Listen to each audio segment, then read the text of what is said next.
About the guitar tunings, can you talk a little bit about the tunings you're using? Is there any here that you use with a different tuning? So we started this thing of changing the tuning on the acoustic in 98. When I made the song Quem, I tuned it down a whole step to D. Then we played it. Who is the author of life, right? We put it in reverse. That was the first experiment. In Indifference, we made Glory. A half step down.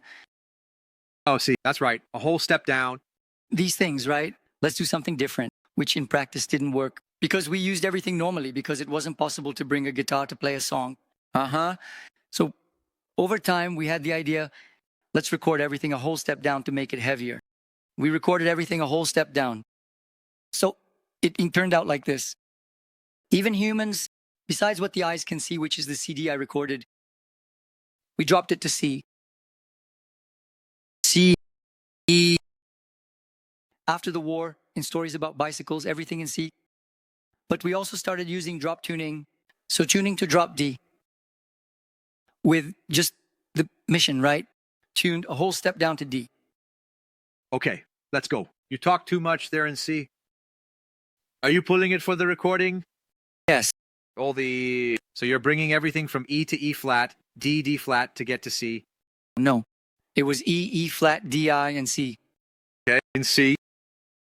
Since the guitar doesn't end up with the strings too loose, you have to use a heavier gauge. And you also have to try to adjust it. Yes, but even so, it ends up being looser. It gets a little softer, but then I usually use 11 with 12. But even so, it ends up being a little softer than a Zo9, but it feels very similar to a Zo9. Standard is 9. Yeah, my standard is 9. Okay. So you guys did it in C, then it changed. So then we also started using some things in drop D, right? Which is the standard tuning just with the E tuned down to D, one tone down. So basically these tunings, they are present in all the G3 albums. But now I'm going to tell you something for real, guys. For real. It's cool, but it's not cool. The cool side, we can imagine. The not cool side isn't cool. What's up? So the cool side is like this. It's heavy, that whole thing. But there are times when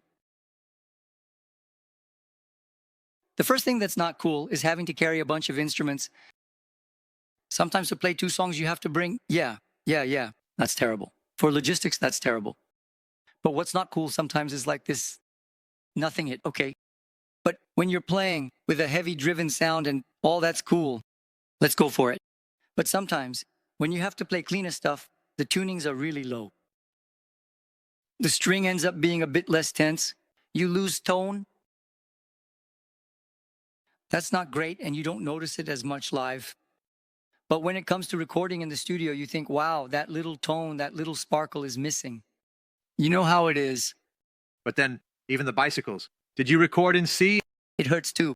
Today, if you were to record a studio album, what would you choose? So today, where it comes in, the Aero 7, an advanced multi-scale. Grab there. So guys, this here is a multi-scale 7-string. Hey, don't joke around. Wow, man, don't joke around. It's my little joke. It's the meme of the day.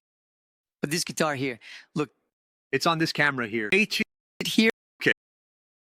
Cut to the right, cut to the left. This guitar here, the idea, it's precisely about having the weight of or a lower tuning.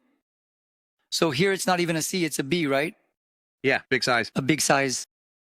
Without losing, let's put it this way.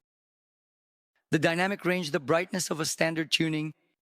So even the 6th string is tuned to a regular E and you put a big B. Exactly. So we have the best of both worlds. Let's put it this way. We have the weight of a low tuning. But we have all the dynamics of you playing so many higher notes. In other words, the range, you still have the same range. Because with C, you're gonna lose the highs. It's a combination of 2 universes. And then there are some people with 8-string guitars, but there are also some people who do the following. Do you see the big B here? You do a drop there. And it does this, which is really cool. I'm making a song. I did this. I did a drop there. Dude, it's really heavy. And that's where the fun of the multi-scale comes in. A lot of people ask, but why the multi-scale? Speak closer here. Why the multi-scale, right? Look how cool this is, guys. You notice the fret. It has this slight change here in angle, right? Adjustment. And it's not the defense that messed up. Oh, this here is like a bass. There's a math that's cool to teach. The bass has a longer neck than the guitar, right? So this greater distance makes the string tighter. So the string here doesn't get that loose. So how are you talking about the problem with low tunings? In C, so here you have high tension, and here it's shorter, right? In other words, the neck is closing here. The distance here is shorter, so automatically it makes it softer. So you have the tension to keep the string firm, and here you still have the comfort of playing on a regular guitar. It's like you have two instruments, right? Two tools and one sound. That's why it's really cool. And the guys, here you can explore a lot of things. It's not just a heavy sound for chords, right? You have the option to have a bass that you wouldn't have on a 6-string guitar. Yes. And there's one about playability, so you didn't change anything like... You'll find the multi-scale a bit strange at first because the angle changes, right? But it's funny that I played there, I adapted quickly. I thought, wow, it's a completely different instrument. I didn't have that feeling. So, man, that's exactly it. Was to say, it varies from person to person. Some people get it in 2 minutes. It's normal, you're playing, and there are people who pick it up, and sometimes it takes them a week to adapt. But I believe it has a lot more to do with the person. Like, don't worry. Oh, I'm playing with a different instrument. That's what makes a person freeze up. Because I've seen that in practice. The person picks it up and doesn't even know it's multi-scale and just plays normally. So when you say, I literally froze, but how do you play it? Just like you were playing until now, got it? Go ahead and talk about this guitar, its characteristics. I know you know every detail about it. You ask Marcinho. Marcinho, what's the wood of your guitar? You have to ask Zaga. Oh, this here is the arrow that people knew, even back in the DDG days. Launched this guitar in DDG days, but it had 6 strings. I used it a lot, and many people would ask what the difference was compared to the other one, right? But it wasn't multi-scale back then. No. It was standard, but what's the difference from the other one?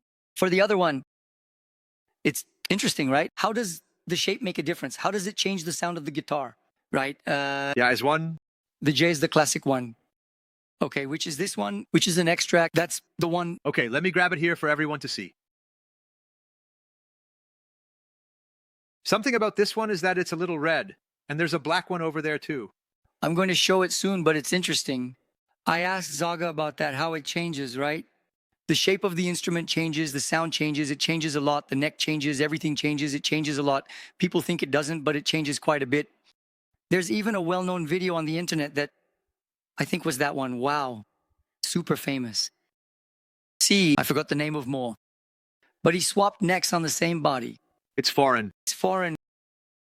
I saw that. It's kind of recent, right? It's kind of recent. Did you see how the sound changes? Saw. He puts one of light scale, one of a dark scale. So the light scale shines more. It changed like that. It changed a bit. So the shape of the body changes a lot. The arrow, it has always had a more defined sound. You know that drier sound like this? And the more extracted sound, that more spread out sound, they're all cool. It depends on what you're looking for. And there are also 2 humbuckers. There's a single in the middle here. Yeah, but that other one had it too. It was the 6-string I'm talking about. It's always had that characteristic. And here it stayed. It stayed because I think it has a lot to do with the shape. So Zag redesigned the body of the arrow to be a 7-string. And you can see that the pickup is all different. There's the angle of the pickup. There's everything. So it was redesigned. Personally, I really like the design. And it has this little detail here. Oh, the crackle finish ended up becoming a characteristic of my signature products. But this one doesn't have paint underneath, like this one. Let me get my hands in here. It's not high relief, is it? It's straight onto the wood. Got it. But it's higher leaf still. Yeah, we joke that it's 3D, right? 3D, paint. So the fun part is that it's wood underneath. And the cool thing about the crackle finish is that each instrument turns out different. You'll never have one like the other. I talked to a guy over at Tajima who does the crackle finish. Have you talked to him? Right? What's his name? You won't remember. He explained it to me there. These guys are teasing me. He explained to me that what he does to achieve that crackle effect is a chemical substance that you apply and all. Really cool. The funny story is that I personally think this one is prettier than that one. Do you think so too or not? Man, I like all your suspects. I'm like that dad who thinks all his kids are cute. But like a lot of people are even asking, but there's a question here. Oh, we will solve it now. This question from a lot of people are asking if you're going to use a 7-string on the DDG. It's a super heavy album, right? Dude, it's very heavy. I think it's the heaviest one we have. Not why. Actually, I will, but I'm going to have to make some adjustments or use a 6-string. Why? This one is a B. I can't tune it. A half step up to get it to C. There's no way. With the pointed Q. Exactly. So either I use the 6-string arrow, which I'm wanting to do, or I'm going to have to use. I don't know why you can't play with a capo, right? Guys, yeah, the car behind. The guys are going to look and say, man, what? A half-ass metalhead.